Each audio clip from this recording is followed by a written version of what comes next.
Hey everybody, this video is called Descendants of Levi, and today we continue our pass-through study here in the book of First Chronicles, where we're going to continue looking at genealogies. And today specifically we're looking at the genealogy of the tribe of Levi. So today this video might be a little bit longer than what we've been doing, because through the genealogies we've been kind of just whipping right through them.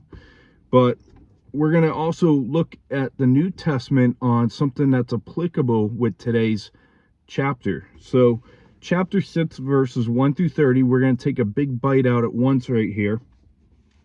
It says, the sons of Levi were Gershon, Kohath, and Merari. The sons of Kohath were Aram, Izhar, Hebron, and Uzziel. The children of Amram were Aaron, Moses, and Miriam. And the sons of Aaron were Nadab, Abihu, Eleazar, and Ithamar. Eleazar begot Phinehas, and Phinehas begot Abishua. Abishua begot Buki, and Buki begot Uzi. Uzi begot Zerahiah, and Zerahiah begot Meraioth. Meraioth begot Amariah, and Amariah begot Ahitub. Ahitub begot Zadok, and Zadok begot Ahimaaz. Ahimaaz begot Azariah, and Azariah begot Johanan. Johanan begot Azariah. It was he who ministered as priest in the temple that Solomon built in Jerusalem. Azariah begot Amariah, and Amariah begot Ahitub. Ahitub begot Zadok. Zadok begot Shalom. Shalom begot Hilkiah, and Hilkiah begot Azariah. Azariah begot Saraiah, and Saraiah begot Jehuzadak. Jehuzadak went into captivity when the Lord carried Judah and Jerusalem into captivity by the hand of Nebuchadnezzar. The sons of Levi were Gershon, and Kohath, and Merari. And these are the names of the sons of Gershon, Libni, and Shimei. The sons of Kohath were Amram, Izhar, Hebron, and Uzziel. The sons of Merari were Mahali and Mushi. Now these are the families of the Levites. Of the families of the Levites, according to their fathers, of Gershon were Libni, his son, Jahath, his son, Zimah, his son, Joah, his son, Ido, his son, Zerah, his son, and Jetharai, his son. The sons of Kohath were Aminadab, his son, Korah, his son, Asur, his son, Elkanah, his son, Ebiasaph, his son, Asur, his son, Tehath, his son, Uriel, his son, Uzziah, his son, and Sheol, his son. The sons of Elkanah were Amasai and Ahimoth.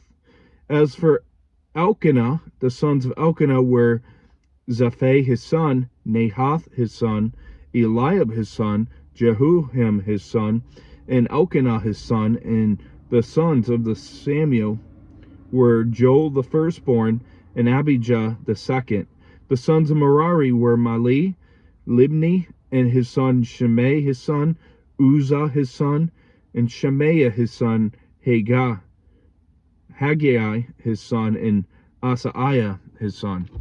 So you could look at the name of the genealogies as you read through them as almost like speaking in tongues here, or you can probably even turn a rap song out of it. I don't sing, but just saying. But so verse 1 through 30, we see the section here is listing the highly priest lineage from Levi through Aaron, through Eleazar,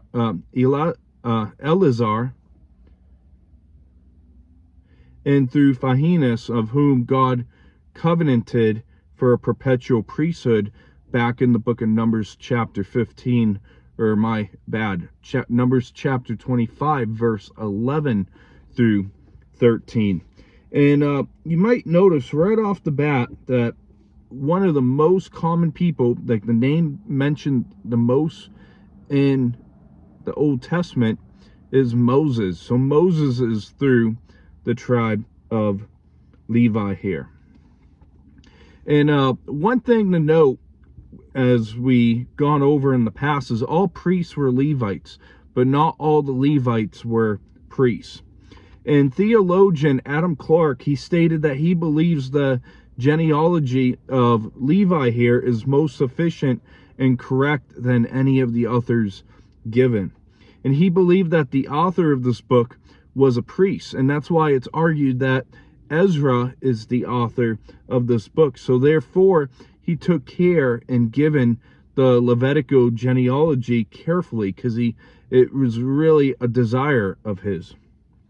In Genesis chapter 34, verse 24 through 30, and Genesis chapter 49, verse 5 through 7, says that Simon and Levi, they both were cursed. They were to be scattered because of their massacre of the men of Shechem. And the tribe of Levi was scattered because of the faithfulness of the tribe during the rebellion of the golden calf back in Exodus chapter 32. Exodus 32, verse 26 through 28, as also a blessing throughout the whole nation of Israel. So by the time of David's reign, the highly priestly line had been wrongfully shifted from the sons of Ishthamar, as represented by Abiathar. And when Abiathar sided with Adonijah rather than Solomon, Zadok became the ruling high priest, as we saw back at the start of this year, right on January 4th, in 1 Kings chapter 2, verse 26 and 27. And it restored the high priesthood to the Levitical line through Phinehas in Numbers chapter 25, verse 10 through 13. And we see Hilkiah, he was the high priest who discovered the law in Josiah's reign in 622 BC, as we saw back a couple weeks ago. And we'll see also about this again later this fall or summer season in the book of 2 Chronicles. And Seraiah was the high priest who was executed by the Babylonians after their occupation in Jerusalem, as we saw back a couple weeks ago in 2 Kings 25, verse 18 through 21, in approximately 586 BC. And Jehozadak, also known as Zozadak, was the father of Jeshua, the first high priest in the return, as we'll see later in the season of fall in the book of Ezra. And Samuel was a Levite by exceptional divine direction. He offered the priestly sacrifices in 1 Samuel 7:9, 1 Samuel 10:18, and 1 Samuel 11, verse 14 through 15. And the fact that Elkanah was from Ephraim, as we saw back in 1 Samuel 1:1, it indicates where he lived, not the family history of his. And according to pattern, the inspired historian saw the hand of God even in great tragedy that still afflicted Judah in the time of the writing of the Chronicles. And it wasn't the Babylonian Empire that carried Judah into Jerusalem in the captivity, but it was the Lord. So we see the sovereign hand of God in the affairs of men taking place. In verse 31 through 48 here, it says, "Now these are the men whom David appointed over the service of song in the house of the Lord after the ark came to rest. They were ministering with music before the dwelling place of the tabernacle of meeting, until Solomon had built the house of the Lord in Jerusalem. And they served in their office according to their order. And these are the ones who ministered with their sons. Of the sons of the Kohathites were Heman, I heard in a sermon I listened to on this, Heman, I guess his name's Heman, the singer, the son of Joel, the son of Samuel, the son of Elkanah, the son of Jehoram, the son of Eliel, the son of Toah, and the son of Zaph, and the son of Elkanah, the son of Mahath, the son of Amasai, the son of Elkanah, the son of Joel, the son of Azariah, the son of Zenaniah, the son of Tahath, the son of Aser, the son of Abisaph, the son of Korah, the son of Izhar, the son of Kohath, the son of Levi, the son of Israel, and his brother Asaph, who stood at his right hand, was Asaph, the son of Berechiah, and the son of Shemaiah, the son of Michael, the son of Baaseiah, the son of Malchizah, the son of Ethni, the son of Zerah, the son of Adaiah, the son of Ethan, the son of Zimmah, the son of Shimei, the son of Jahath, the son of Gershon, the son of Levi. Their brethren, the sons of Merari, on their left hand were Ethan, the son of Kishi, son of Hashabiah, the son of Amaziah, the son of Hilkiah, the son of Amzi, the son of Bani, the son of Shamer, the son of Mahli, the son of Mushi, the son of Merari, as the son of Levi. So verses 41 through 48 here, the Levitical musicians are listed here as it relates to Kohath and Heman and Gershon and Asaph and Merari and Ethan. And I challenge you on your own to check out 2 Samuel chapter 6 and verses, not verses, but chapters 15 and 16 of the book of 1 Chronicles, or you can just wait for the next few weeks and we'll hit on 15 and 16. And that's for the description of the dramatic entry of the Ark of the Covenant into Jerusalem. And the fact that David appointed these men over musical worship of God is important. It is something worthy of attention, and it should be organized.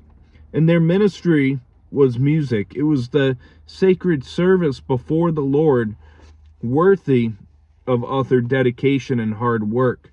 And Heman, the singer, is mentioned several times in connection with the temple worship in the days of David and Solomon, as we'll see coming up in 1 Chronicles chapter 15 verse 17 through 19, 1 Chronicles chapter 16 verse 41-42, 1 Chronicles chapter 25 verse 1 through 7, and 2 Chronicles 5 verse 12 through 13. And he was an important part of the ceremonies connected with bringing the Ark of the Covenant to Jerusalem and the dedication of the temple. And today, some probably would call Heman the worship pastor. And Psalm 88 is actually attributed to Heman. That shows us a man that's well acquainted with sorrow and trouble.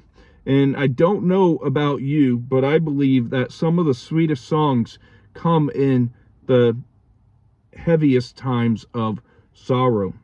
And I challenge you, if you don't know the song It Is Well, I challenge you to check out the song It Is Well. And the other song I really like, or hymnos, would be He Will Hold Me Fast. In Psalm 88, it shows us a man who could take his grief to the Lord and trust in refuge. And partnered with Heman, the singer was Asaph, making for one great worship leading combinations in history. Way better than Bethel and Hillsong and Elevation and those groups that I don't really like. But this is the first mention of Asaph. You probably know Asaph. It's the first mention of Asaph here in the Bible as the psalmist, as 2 Kings chapter 18 verse 18 and 2 Kings chapter 18 verse 37. It shows us a different man. And so Asaph has a wide, long-lasting influence among God's people. And later on, we're going to see in 1 Chronicles 15, verse 17 through 19, it shows him as a fellow singer with Heman and Ethan. And in 1 Chronicles chapter 16, verse 5, it's going to describe him as the chief of ceremony of bringing the Ark of the Covenant into Jerusalem. In 1 Chronicles chapter 16, verse 7, it shows that David delivered a psalm to Asaph and his brethren at the ceremony, and that they performed it. And 1 Chronicles 16:37 shows that Asaph was left with the responsibility to daily minister before the Ark of the Covenant when it was brought into Jerusalem at David's time. In 1 Chronicles chapter 25 verse 6, it shows that Asaph, Zeduthun, and Heman served in music under the authority of King David. And later on in 2 Chronicles chapter 20 verse 14 and 2 Chronicles 29 verse 13, which will be at much later toward the fall time, it will show the lasting influence of his beyond his death, and that the future worship leaders and musicians were known as the sons of Asaph. Even into the days of Ezra, as we'll see later in the fall in Ezra 2:41, Ezra 3:10, Nehemiah chapter 7 verse 44, Nehemiah 11:17, and Nehemiah 11 verse 22. And in total, 12 psalms are attributed to Asaph in Psalm 50 and Psalm chapters 73 through chapter 83. And if you haven't gotten the drift yet, we're going to hear about Asaph more and going ahead a few more times. And the Levites, they served God in almost every conceivable way, both practical and spiritual. And every kind of service is important and precious to God. There is not one ministry to God that is not precious in his sight and important. In verse 49 through 53, the family of Aaron, it says, "But Aaron and his sons offered sacrifices on the altar of burnt offering and on the altar of incense for all the work in the most holy place, to make atonement for Israel according to all that Moses, servant of God, had commanded. Now these are the sons of Aaron: Eleazar his son, Phinehas his son, Abishua his son, Buki his son, Uzzah his son, Zerahiah his son, Merioth his son, Amariah his son, Ahitub his son, Zadok his son, and Ahimaaz his son." So verses 49 through 53 here, this is a repeat of the highly priestly line mentioned back in verses 4 through 8 through Zadok.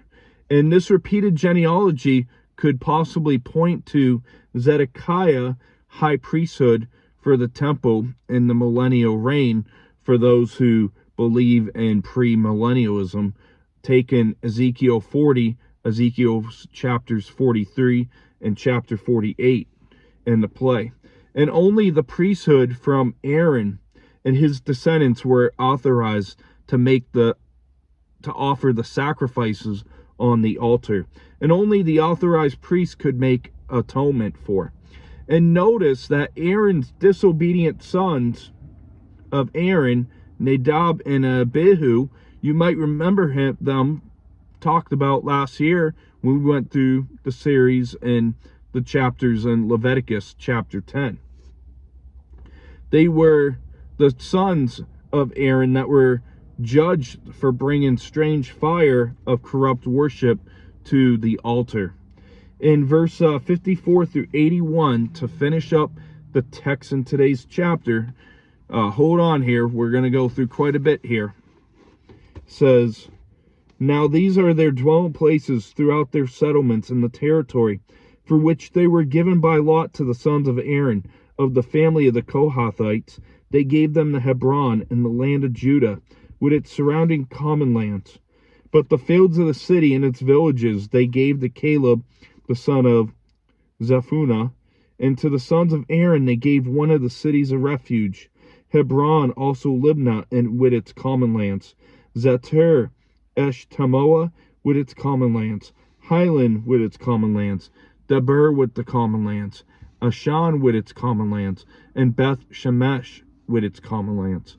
And from the tribe of Benjamin, Geba with its common lands, Elameth with its common lands, and Anathoth with its common lands. All their cities among their families were 13.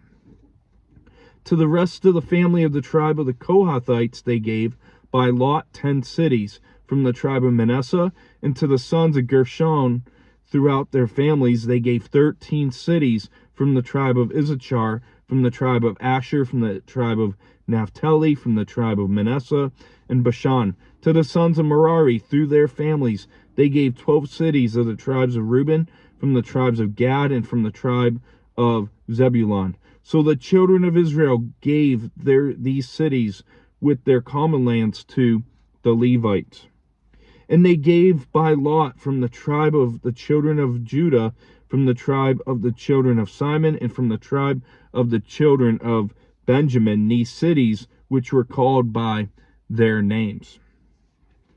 Now some of the families of the sons of Kohath were given cities and their territory from the tribe of Ephraim, and they gave them one of the cities of refuge, Shechem, with its common lands, and the mountains of Ephraim, also Gezer with the common lands, Zokmeam with the common lands, Beth Horon with the common lands, Ajalon with the common lands, and Gath Ramon with the common lands.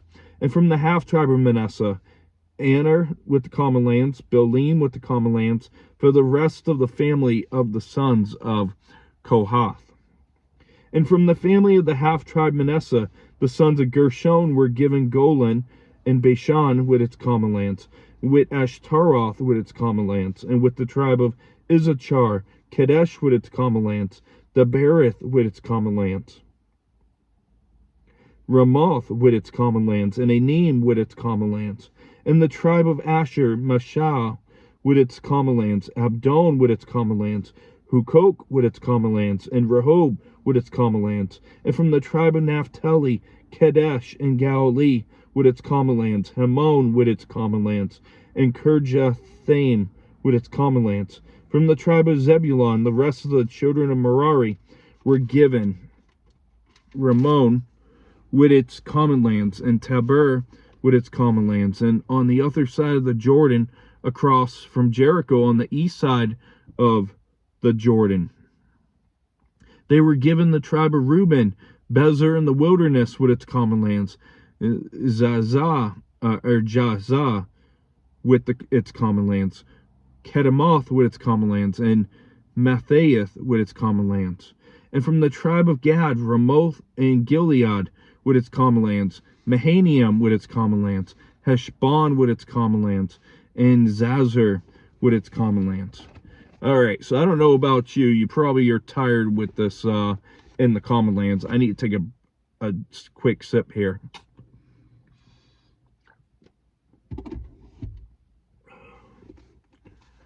You know, I'm so thankful for water. Water is a great refreshing, especially when it's ice cold from God. But so verses 54 through 81, if you haven't fallen asleep yet, this section, it rehearses to the 48 cities given to the Levites instead of the section of land in Numbers 35, verse 1 through 8, and Joshua 21.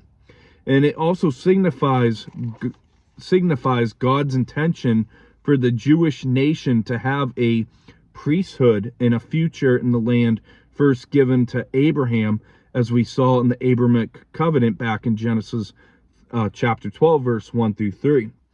In Numbers chapter 18, verse 20 through 24, it showed that the tribe of Levi had no province of land as the other tribes did.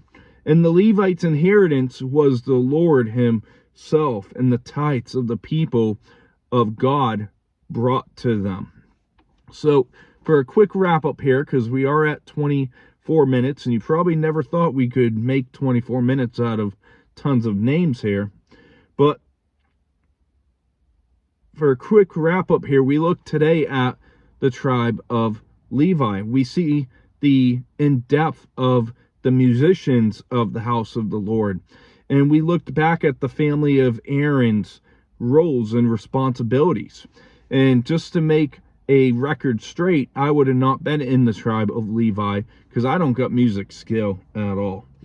But we're going to look at a text here in Hebrews chapter 7, I want to go through, talking about a priest. And I just want to go over this part of the New Testament with you and point out how's it relevant with today's chapter. So chapter 7 of the book of Hebrews, verse 1 through 28 says, "For this Melchizedek, king of Salem, priest of the Most High God, who met Abraham returning from the slaughter of the kings and blessed him, to whom Abraham gave a tenth part of all. First being translated king of righteousness, and then also king of Salem, meaning king of peace. Without father, without mother, without genealogy, having neither beginning of days nor end of life, but made like the Son of God, remains a priest continually. Now consider how great this man, to whom even the patriarch Abraham gave a tenth of the spoils. And indeed, those who are the sons of Levi, who received the priesthood, have a commandment to receive tithes from the people according to the law, that is, from their brethren, though they have come from the loins of Abraham. But he whose genealogy is not derived from them received tithes from Abraham, and blessed him who had the promises. Now beyond all contradiction, the lesser is blessed by the better. Here mortal man received tithes, but there he receives them, of whom it is witness that he lives. Even Levi, who receives tithes, paid tithes through Abraham, so to speak, for he was still in the loins of his father when Melchizedek met him. Therefore, if perfection were through the Levitical priesthood, for under it the people received the law, what further need was there that another priest should rise in the order of Melchizedek, and not be called according to the order of Aaron? For the priesthood being changed of necessity, there is also a change of the law. For he of whom these things are spoken belongs to another tribe, from which no man has officiated at the altar. For it is evidence that our Lord arose from Judah, of which tribe Moses spoke nothing concerning the priesthood. And it was yet even far more evident that in the likeness of Melchizedek there arises another priest, who has come not according to the law of a fleshly commandment, but according to the power of endless life. For he testifies, you are a priest forever, according in the order of Melchizedek. For on one hand there is another annulling of the former commandment, because of its weakness and unprofitableness, for the law made nothing perfect. On the other hand, there is the beginning of a better hope, through which we draw near to God. And inasmuch as he was not made priest without an oath, for they have become priests without an oath, but he with an oath by him who said to him, the Lord has sworn and will not relent. You are a priest forever, according to the order of Melchizedek. By so much more Jesus has become a surety of a better covenant. Also there are many priests, because they were prevented from death, from continuing.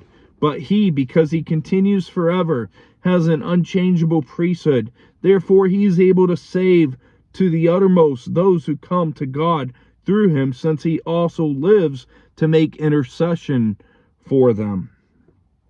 For such a high priest was fitting for us, who is holy, harmless, undefiled, separate from sinners, and has become higher than the heavens, who does not need daily, as those high priests who offer up sacrifices first for his own sins and then for the people's, for he did this once for all when he offered himself up. For the law appoints high priests men who have weakness, but the word of the oath which came after the law appoints the Son, capital Son, who has been perfected forever. So one thing to note is the law called for the priests to come out of the Levitical, the descendants of Aaron, but we see that Jesus was not a descendant of Aaron. he was an authorized priest according to the order of Melchizedek, not Aaron. And we see that here Jesus is pretty much, appointed as the eternal high priest on our behalf. And Jesus, he lives forever. He's able to save one, and he forever intercedes on our behalf. And Jesus, he is the one perfect eternal sacrifice who represents us, who presents us blameless before the Father. And we'll see you next as we're going to be looking at the other tribes of Israel. So I hope you have a great rest of your evening. Well, actually, we're going to hold off on the next video of the tribes of Israel. We're going to do a topical Saturday tomorrow. So I hope you have a great weekend up ahead. God bless, and we'll be back in chapter 7 next week.